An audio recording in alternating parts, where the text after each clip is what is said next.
Hello, I'm Mr. Fox, and today we are reading Legend by Mary Lou, Chapter 1 from Day's Perspective. And if I mess up with any of these words, let me know in the comments down below. I may stutter, I may miss a word, that's just how I read. I may go like that, but that's fine. Alright, let's start. Mother thinks I'm dead. Obviously, I'm not dead, but it's safe for her to think so. At least twice a month, I see my wanted poster flashed on the jumbotron scattered throughout downtown Los Angeles. It looks out of place pop up. It looks out of place pop up there. Most of the pictures on the screen are happy things: smiling children standing under a bright blue sky, tourists posing before the Golden Gate ruins, Republic commercials in neon colors. It's also an anti-colonist propaganda. The colonies want our land. The ads declare they want that they want what they don't have. Don't let them conquer your homes. Support the cause. Then there's my criminal report. Lights up on the jumbotron in all multicolor glory. Wanted by the Republic. File number 4621778-3233. Day. Wanted for assault, arson, theft, destruction of military property, and hindering the war effort. 200,000 Republic notes for information leading to his arrest. They always have a different photo running alongside the report. One time it was a boy with glasses, and a head full of thick copper curls. Another time it was a boy with black eyes and no hair at all. Sometimes I'm black, sometimes I'm white, sometimes olive or brown, or yellow or red, or whatever else they could think of. In other words, the Republic has no idea what I look like. They don't seem to know much of anything about me, except that I'm young, and that when they run my fingerprints, they don't find a match in their database. That's why they hate me. I'm not the most dangerous criminal in the country, but I'm the most wanted. And I make them look bad. Sorry, I messed it up. In the early evening, but it's already pitch black outside, and the Jumbotron's reflections are visible in the street's puddles. It's still a crumbling window ledge, three stories up from view behind rusted steel beams. This used to be an apartment complex, but it's fallen into despair. Broken lanterns and glass shards litter the floor in this room, and paint is peeling off from every wall in the corner. An old portrait of the Elector Primo lies face up on the ground. I wonder who used to live there. No one's cracked enough to let their portrait of the Elector sit discarded on the floor like that. My hair, as usual, it is tucked inside an old newsboy cap. My eyes are fixated on the small one-story house across the road, hands fiddled with the pendant tied around my neck. Tess leans against the other window, watching me closely. I'm restless tonight, as always. She can sense it. The plague has hit Lake Sector hard.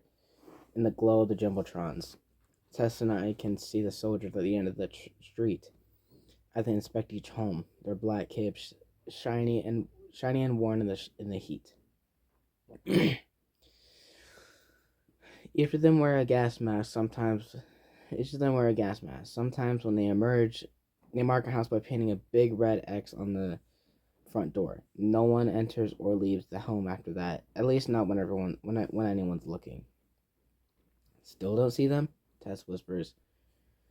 Shadows conceal her expression. In an attempt to distract myself, I'm piecing together a makeshift slingshot out of an old PVC pipe.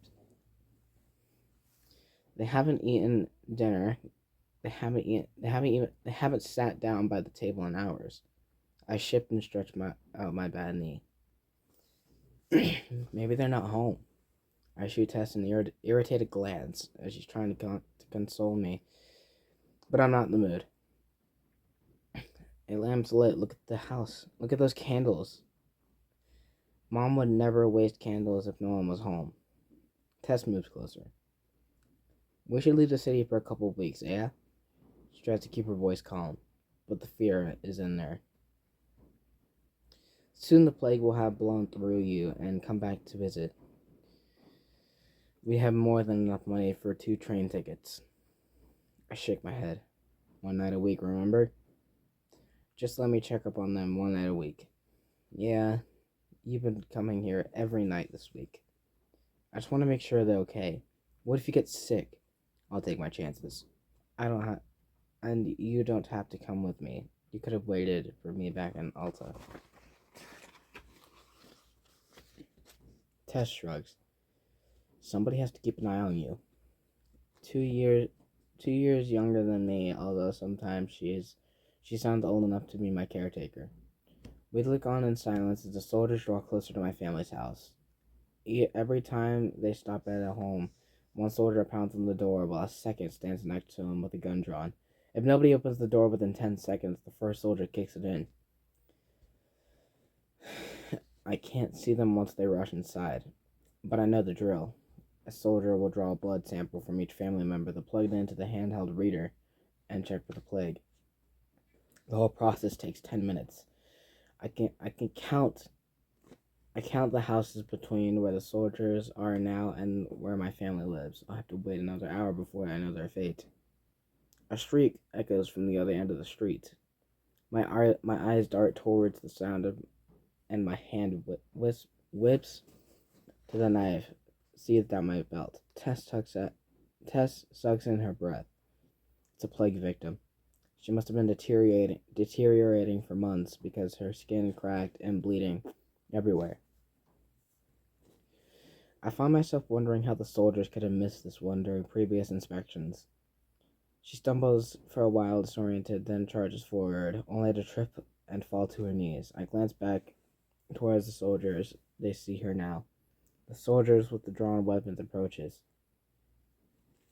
while the 11 others stay where they are and look on. One plague victim isn't much of a threat. The soldier lifts his gun and aims. A volley of sparks engulfs the infected woman. She collapses, then goes still. The soldier rejoins his comrades. I wish we could get our hands on one of the soldiers' guns. A pretty weapon like that doesn't cost much in the market. 480 notes, less than a stove. Like all guns, it has precision. It's guided by magnets and electric currents that can accurately shoot a target 3 blocks away. It's tech stolen from colonies, Dad once said. Although, of course, the Republic would never tell you that. Tess and I could buy 5 of them, like if we wanted. 5 of them if we wanted. Over the years, we've learned to stockpile the extra money we steal and stash away for emergencies. But the real problem is having a gun that isn't the expense. It's that it's so easy to trace it back to you. Each gun has a sensor on it that reports its user's handshake, thumbprints, location.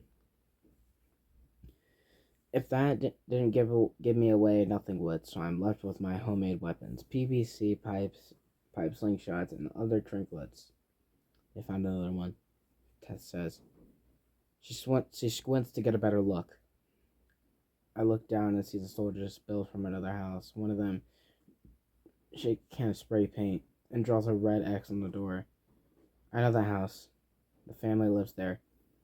Once had a little girl my age. My brothers and I played with her when we were younger. Freeze tag and street hockey with iron pokers and crumpled paper. Tess tries to distract me by nodding at the cloth bundle near my feet. What'd you bring then? I smile. I reach down to untie the cloth. Some stuff we saved up this week. We'll make it nice for a celebration once they pass the inspection. I dig through the little pile of goodies inside the bundle, then hold up a used pair of goggles. I check them again to make sure that there were no cracks in the glass. for John, an early birthday gift. My older brother turns 19 later this week. He works 14-hour shifts in the neighborhood, plants friction stoves, and always come home rubbing his eyes from the smoke. These goggles were a lucky steal from the military supply shipment. I put them down and shuffled through the rest of the stuff. It's mostly tins of meat and potatoes, potato hash I stole from an airship's cafeteria. An old pair of shoes with intact soles. I wish I could be in the room with all of them when I deliver this stuff, but John's the only one who knows I'm alive, and he's promised not to tell Mom or Eden. Eden turns 10 in 2 months, which means that in 2 months he'll have to take the trial. I failed my own trial when I was 10. That's why I worry about Eden, because even though he's easily the smartest out of us 3 boys, he thinks a lot like I do. When I finished my trial, I felt so sure of my answers that I didn't even bother to watch them graded. But the admins unssured me. I don't know how to say that, but it's spelled USHERED. Me into a corner of the trial stadium with a bunch of other kids. They stamped something onto my test and stuffed me into the train headed downtown. I didn't get to take anything except for a pendant I wore around my neck. I didn't even get to say goodbye. Several different things could happen after you take the trial. You get a perfect score of 1,500 points. No one's ever gotten this, well, except for some kid a few years ago who's in the military made a goofy fuss over. Who knows what will happen to someone with a high score? Probably lots of money and power, yeah? Your score between a 1450 and a 1499, pat yourself on the back, because you'll get an instant access to 6 years of high school and then 4 at the top universities in the Republic: Drake, Stanford, and Brennan. Brennan. The Congress hires you and makes you a lot of money. Joy and happiness follow, at least according to the Republic. You get a good score between 1250 and 1499 points. You get to continue on to high school. And then you're assigned to college. Not bad. You squeak by with a score between 1000 and 1249. Congress bars you from high school. You join the poor. Like my family. You'll probably either drown while working in the water turbines or get steamed to death in the power plants. Fail. It's almost always the slum sector kids who fail. You're this unlucky in the category the Republic sends officials to your family's home. They make your parents sign a contract giving the government full custody over you. They say that you've been sent away to the Republic's labor camps and that your family will not see you again. Your parents have to nod and agree, and a few even celebrate because the Republic gives them 1,000 notes as a condolence gift. Money and less mouth to feed. What a thoughtful government. Except all of this is a lie. An inferior child with bad genes is no use to the country. If you're lucky, Congress will let you die without first sending you to the labs to be examined for imperfections. 5 houses remain. Tess sees the worries in my eyes and puts a hand on my forehead. One of your headaches is coming on. Hold on, let me reset that. One of your headaches coming on? No, I'm okay. I peer in the open window at my mother's house, and then catch my first glimpse of a familiar face. Eden walks by, then peeks out of the window at approaching soldiers, and points at some handmade metal contraption at them. Then he ducks back inside and disappears from view. His curls flash white, blonde in the flickering lamplight. Knowing him, he probably built that gadget to measure how far someone is, or something like that. He looks thinner, I mutter. He's alive and walking around, Tess Tess replies. I'd say that's a win. 10 minutes later, we see John and my mother wander past the window in deep conversation. John and I look pretty similar, although we're grown a little stockier from long days at the plant. His hair, like most who live in our sectors, hangs down past his shoulders and is tied back into a simple tail. His vest is smudged with red clay, and I can tell Mom is scolding him for something or other, and probably letting Eden peek out of the window. She bats John's hand away when a bout of her chronic coughing hits her. She lets out a breath. So, at least all three of them are healthy enough to walk. Even if one of them is infected, it's early enough that they'll still have a chance to recover. I can't stop imagining what will happen if the soldiers mark my mother's door. My family will stand frozen in our living room after the soldiers have left. Then Mom will put on her usual brave face, only to sit up through the night, quietly wiping tears away in the morning. They'll start receiving small rations of food and water and wait simply to recover or die. My mind wanders in the stash of stolen money that Tess and I have hidden. 2,500 notes. Enough to feed us for months, but not enough to buy my family vials of plague medicine. 10 minutes drag on. I tuck my slingshot away and play a few rounds of rock, paper, scissors with Tess. I don't know why, but she's crazy good at this game. I glance several times at my mother's window, but I don't see anyone. They must have gathered near the door, ready to open it as soon as they hear the fist against the wood. And then time comes. I lean forward on the ledge so far that Tess grips my arm to make sure I don't topple to the ground. The soldiers pound on the door. My mother opens it immediately, lets the soldiers in, and then closes it. I strain to hear voices, footsteps, anything that might come from my house. Sooner this is all over, the sooner I can sneak my gifts to John. The silence drags on. Tess whispers, "No news is good news, right?" Very funny. I count off the seconds in my head. 1 minute passes, then 2, then 4, and then finally 10 minutes. Then 15 minutes, then 20 minutes. I look at Tess and she just shrugs. Maybe the reader's broken, she suggests. 30 minutes pass, and I don't dare to move from my vigil. I'm afraid something will happen so quickly that I'll miss it if I blink. My finger taps rhythmically against the hilt of my knife. 45 minutes, 50 minutes, an hour? Something's wrong, I whispered.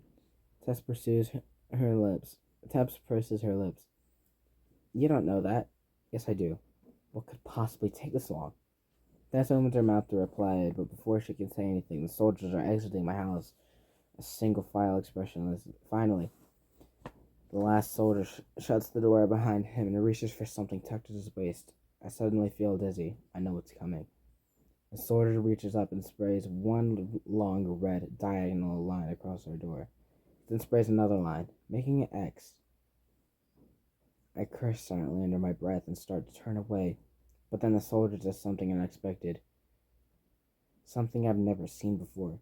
He sprays a third vertical line on my mother's door, cutting the X in half.